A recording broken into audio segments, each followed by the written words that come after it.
P T I کے ساتھ، عمران خان کے ساتھ ہوں، پاکستان کے ساتھ ہوں، کیونکہ عمران خان پاکستان کے لیے کھڑا ہے، ہمارے لیے کھڑا ہے. تو یہ ایسا عظیم لیڈر ہے کہ اگر ملیشیا میں مہاتیر محمد ہے اور ترکی میں طیب اردگان ہے تو پاکستان میں عمران خان ہے. اور یہ سینچریوں میں ایسا لیڈر پیدا ہوتا ہے. ہم ان کی قدر کریں کیونکہ یہ امت مسلمہ کا کیس لڑاتا ہے اقوام متحدہ میں ناموس رسالت پر. تو یہاں پاکستان میں یہ جو کرپشن کے خلاف انہوں نے بات کی، کھل کر بات کی، انہوں نے ایک شعور پیدا کیا، لوگوں میں شعور، اپنے حق کے لیے کھڑے ہو جاؤ. عام آدمی کو ایک شعور دیا اور مافیا کے خلاف بولا. اور یہ وہ آدمی ہے جو ان سے پہلے بھی ورلڈ کپ پاکستان کے لیے جیتا، ایک نام پاکستان کا روشن کیا ہے، اور کینسر اسپتال بنایا ہے بغیر حکومت کے. تو انشاءاللہ تعالیٰ یہ اگر انشاءاللہ حکومت میں جب دوبارہ آ جائے نا تو جو مطلب وہ جو مہنگائی کا لہر تھا تو وہ تو کرونا وائرس کی وجہ سے اس میں اسمارٹ لاک ڈاؤن کیا، ساری دنیا میں ان کی تعریف کی گئی عمران خان. لیکن ابھی یہ مہنگائی کو کنٹرول نہیں کر سکتے ہیں. اور یہ پاکستان تحریک انصاف نے چیئرمین نے جو مطلب عظیم سٹیپس لیے ہیں تو انشاءاللہ تعالیٰ پاکستان تحریک انصاف کے چیئرمین کو ہم سلام پیش کرتے ہیں.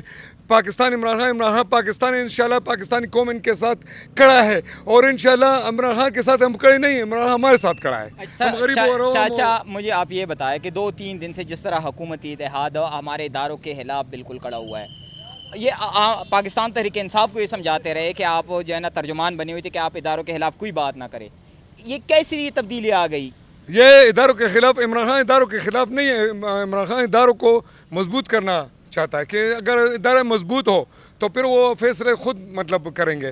اگر آزاد عدلیہ ہو، چرچل نے دوسرے جنگ عظیم میں وزیر اعظم میں برطانیہ تھا تو دوسری جنگ عظیم میں اپنے عدلیہ کو بلائے، جنگ کے دوران وہ جنرل بھی تھا. تو انہوں نے کہا کہ اگر تم اپنے عدلیہ کو، ہمارے عدلیہ کو آزاد رکھ سکتے ہو تو اس جنگ کے دوران تو انہیں کہ رکھ سکتے ہیں، ہم فیصلے آزادی سے کریں. تو انہیں جرمنی ہمیں شکست نہیں دے سکتا.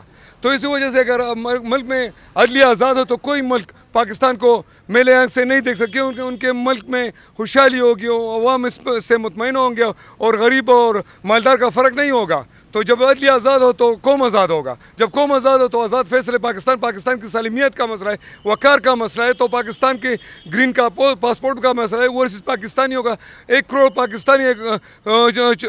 پاکستانی ان کے لیے ووٹ عمران خان وہ ان کے لیے مطلب ووٹ حق دلانا چاہتا ہے. یہ ان کے خلاف وہ یہ کیوں ان کو حق نہیں دیتے؟ یہ پاکستان کے بچے ہیں باہر.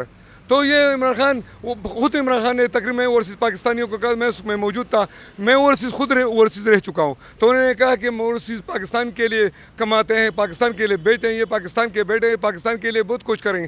ان کے لیے ووٹ حق ان کو مل جائے تو پاکستان کے لیے یہ اچھا ہے. اور وہ جو مطلب جو بھی مسائل ہو پاکستان میں، ان کے لیے عمران خان اپنی ذات کے لیے نہیں کرتا، ملک کے لیے کرتا ہے، پاکستان کے لیے کرتا ہے. انشاءاللہ تعالیٰ عظیم پاکستان بنے گا، نیا پاکستان بنے گا. تو انشاءاللہ تعالیٰ ہم امید رکھتے ہیں عدلیہ سے کہ انشاءاللہ حق و سچ کے ساتھ کھڑے ہو جائے، انصاف کے ساتھ کھڑے ہو. چونکہ اعدلوا هو اقرب للتقوی، عدل کرو، یہ تقوی کے قریب ہے. تو انشاءاللہ تعالیٰ یہ اس میں اللہ پاک حق اور سچ کے ساتھ ہے. سارا قوم دیکھتا ہے کہ حق اور سچ کا فیصلہ ہے. انشاءاللہ تعالیٰ حق و سچ سرخرو ہوگا، پاکستان سرخرو ہوگا. انشاءاللہ تعالیٰ قوم دیکھ رہی ہے پاکستان سے باہر ملکوں میں کہ مطلب پاکستان کے فیصلے آزاد ہیں. انشاءاللہ آزاد فیصلے ہوں گے. انشاءاللہ پاکستان کا عمران خان ہم سب کا پاکستان انشاءاللہ بن کے رہے گا، نیا پاکستان. اور انشاءاللہ تعالیٰ ہم امید رکھتے ہیں اللہ پاک سے کہ اللہ تعالیٰ اس ملک میں پرامن انقلاب لے کے آئے. اور عمران خان بھی پرامن انقلاب لینا چاہتے ہیں، مطلب زور سے نہیں، دوستداری سے نہیں. اور وہ ایک ایسا لیڈر ہے کہ لوگ بھی انشاءاللہ تعالیٰ لوگ کے ذریعے اقتدار میں آ جائے، کیونکہ وہ ایسا مطلب لیڈر ہے کہ وہ کرسی کو وہ کہتا ہے کہ اگر میں کرسی پہ آ بھی جاؤں اور میرے پاس اختیار نہ ہو تو انشاءاللہ تعالیٰ عوامی اختیار ہو اور عوام مجھے انشاءاللہ تعالیٰ دوسری بار انشاءاللہ 2/3 اکثریت سے انشاءاللہ عمران خان کو